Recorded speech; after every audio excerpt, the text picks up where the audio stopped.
Well, good morning, and it's me, Kenny Polcari, and I am back in South Florida after having spent a week in New York City. And let me tell you, it's a little bit stormy here today. It was really stormy last night, and it looks like the storms are going to continue today. So what does that tell us about the markets, if anything? Okay, so today's Monday, April 17, 2023, just the day before tax day. And here are the things you need to know. The big money center banks did not disappoint. The super regionals are next, and then we're going to get the smaller regionals, and that's where there might be some concern in the banking industry. It's a big week for earnings, right? 20% of the S&P is going to report. Look for reports from Johnson & Johnson, Netflix, Tesla, to name just a few in addition to the banks. Fed Governor Waller suggesting more hikes with an S, pluralized. Bostic calling for at least one more rate hike, pricing in the market's outpricing in a 60% chance of that hike in May being 25 basis points, and then the pause, just as I've been saying.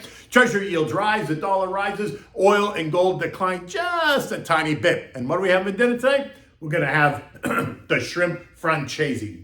Delicious. Okay.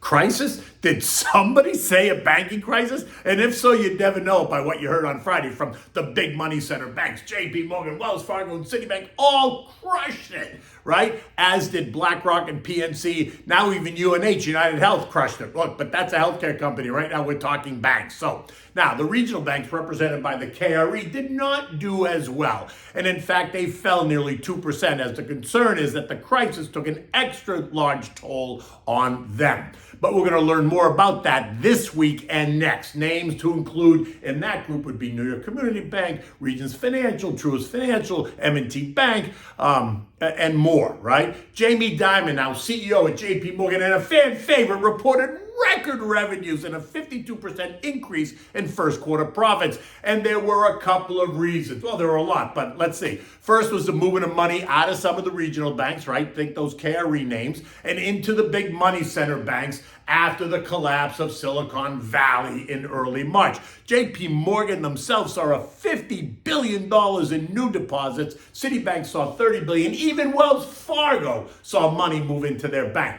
And then there are these rising interest rates, which allows the banks to charge more on any loan that they're making without increasing the amount of money that they pay depositors by the same amount. So this is known as the net interest margin. And it is the amount of money that they collect on the loans versus the amount of money that they pay out to depositors. So for example, if they were loaning money at 2.25% 2 years ago and paying interest of 1/4%, the margin was 2.25, right? 2.5 minus 1/4%. Today, if they're making loans at, say, 8% and they're paying 4% to depositors, then the net interest margin becomes 4%, right? 8% minus 4%. That's a 77% increase in net interest margin. You see how that works? Okay. Together, these three banks reported more than $22 billion in profits on Friday, up 33% versus last year. And total revenues, they topped more than $80 billion. That was up nearly 20% versus last year. And as you might expect, investors, traders, and algos went wild with these results, taking JP Morgan up 7.5%, like I said. Citibank up 4.8%. Wells Fargo, though, was flat.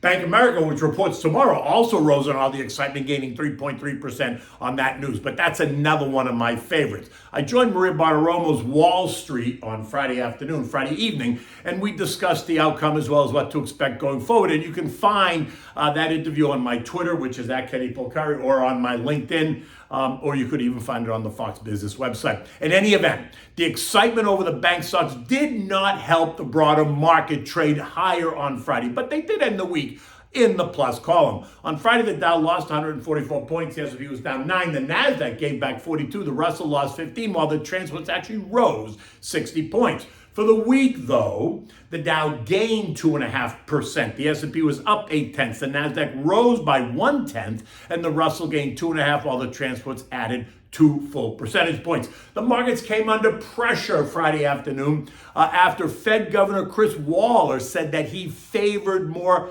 rate hikes. Notice that's plural, to allow the Fed to continue to battle inflation, which is becoming stickier and stickier with each passing month. This, on top of Atlanta Fed President Rafi Bostic, who reiterated that he's calling for at least one more 25 basis point rate hike in May before he pauses.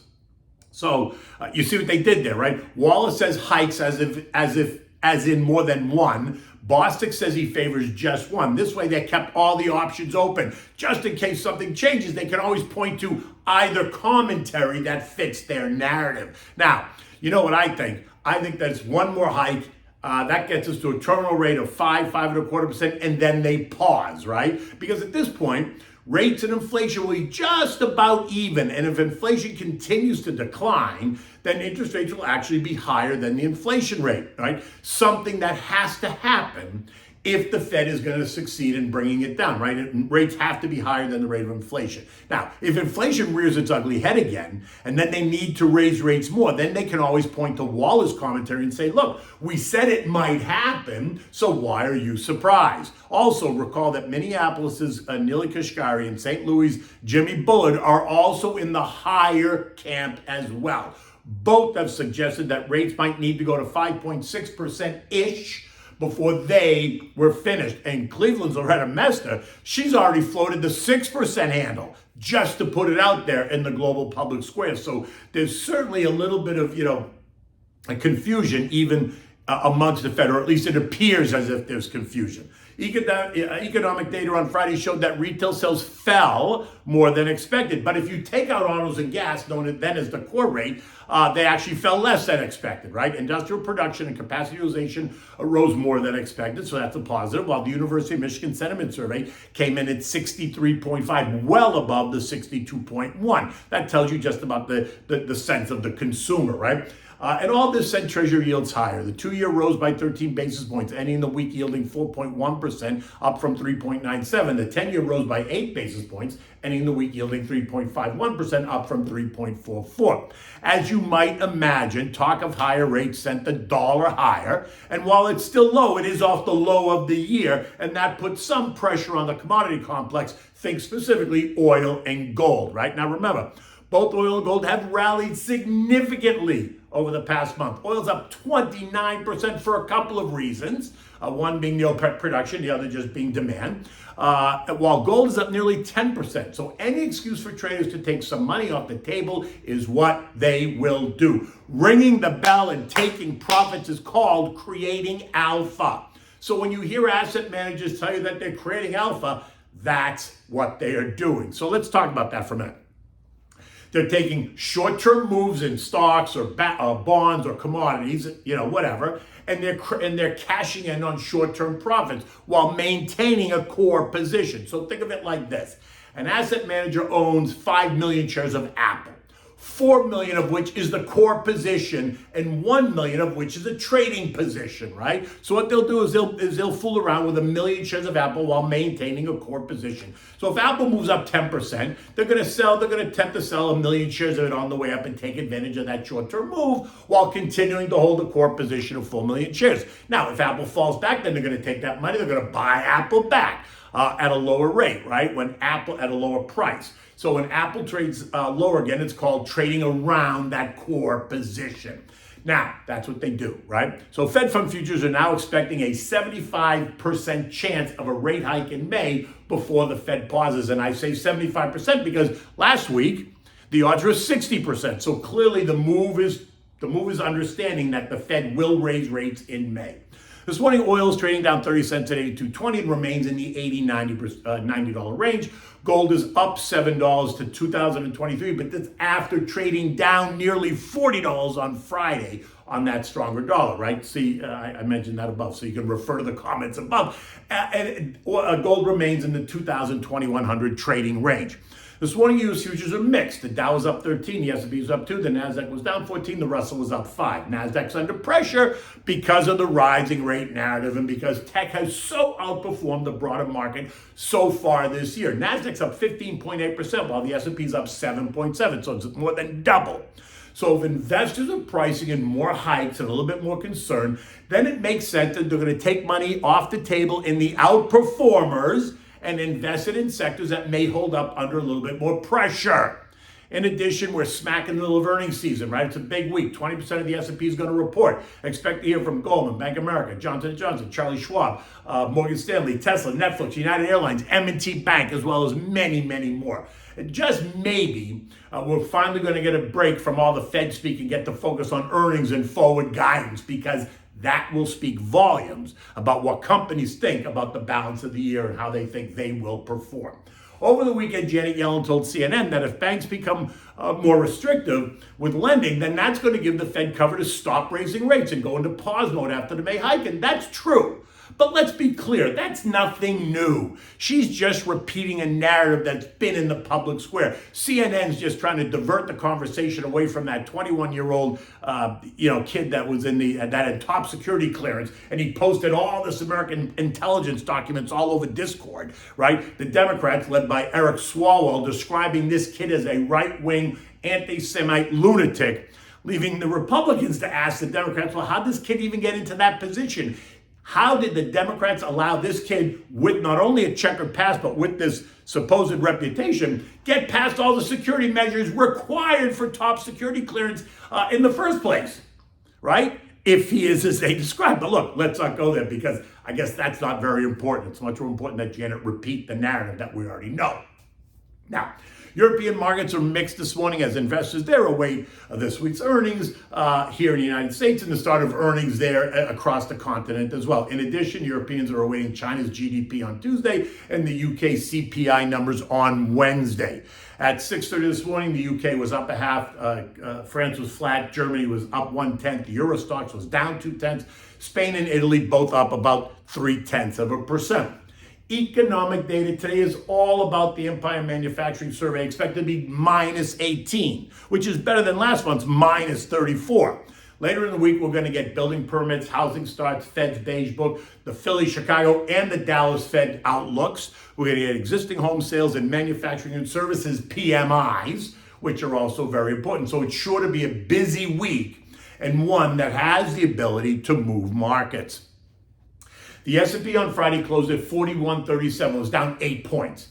Now, even though bank earnings are coming in strong, they were expected to be strong. So it's not really a surprise. So it should not be a surprise. And while the big money center banks and some of the super regionals performed well and will continue to perform well, it's going to be the smaller regional banks that are going to potentially come under pressure, right? They've lost deposits, all that stuff. In addition, year-over-year earnings for the broad S&P are expected to be down by about 5% on balance. So let's just see how this turns out in the weeks ahead as we start to move through sector by sector by sector and we get what the earnings reports are.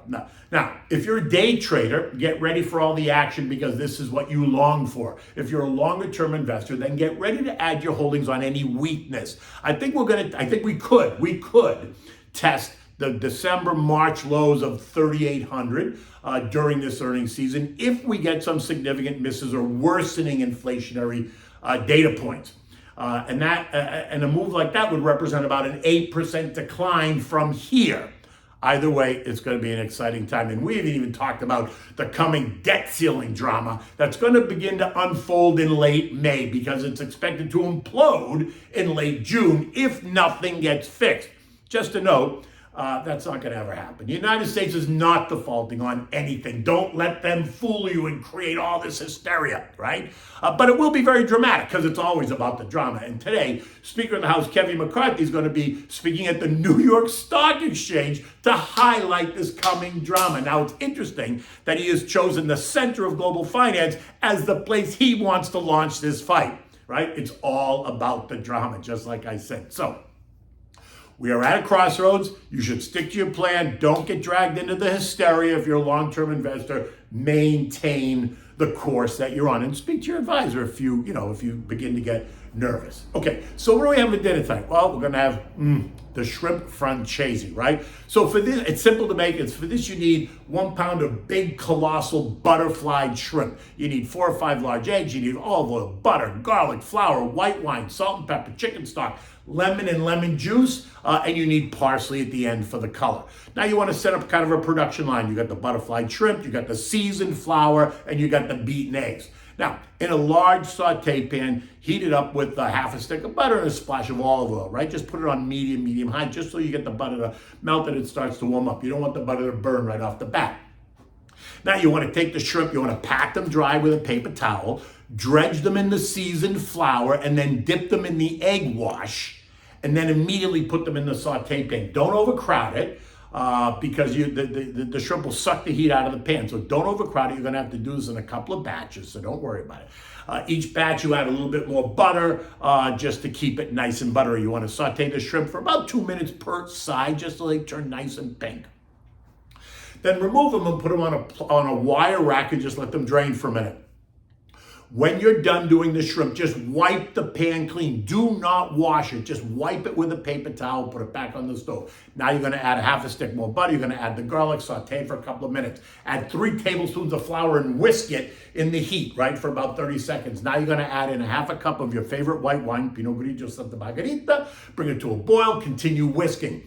Now add in about 1.5 cups of chicken stock and the juice of 1 lemon. Turn the heat up, bring it to a boil, continue whisking. Now turn the heat down to medium-low. Taste it, adjust the salt and pepper if you need to. Now take the shrimp, return the shrimp to the pan and top it with the lemon slices. Let it heat up now for 3 or 4 minutes. You want to spoon the sauce over the shrimps as it's heating up, right? So it gets all nice and delicious. Now, when you're ready, you want to serve this over white rice. You could even serve it over better linguine with the sauce as the sauce of the pasta. Or better yet, just have some toasted garlic bread, really thick, crusty, toasted garlic bread, and just serve it in a dish with the garlic bread. Oh my God, it's so delicious. Enjoy this with your favorite chilled white wine. And again, you know me, I'm going to cook with it. I'm going to drink it. It's my Pinot Grigio Santa Margherita. You cannot miss when you use that dish. In any event, look out behind me, right? You can kind of see it's cloudy and gray. It was a storm last night. It rained cats and dogs. And I think it's going to rain again today, or at least it looks like it's going to rain. So I wonder if that says anything about what the market's going to do today. In any event, until tomorrow, take good care.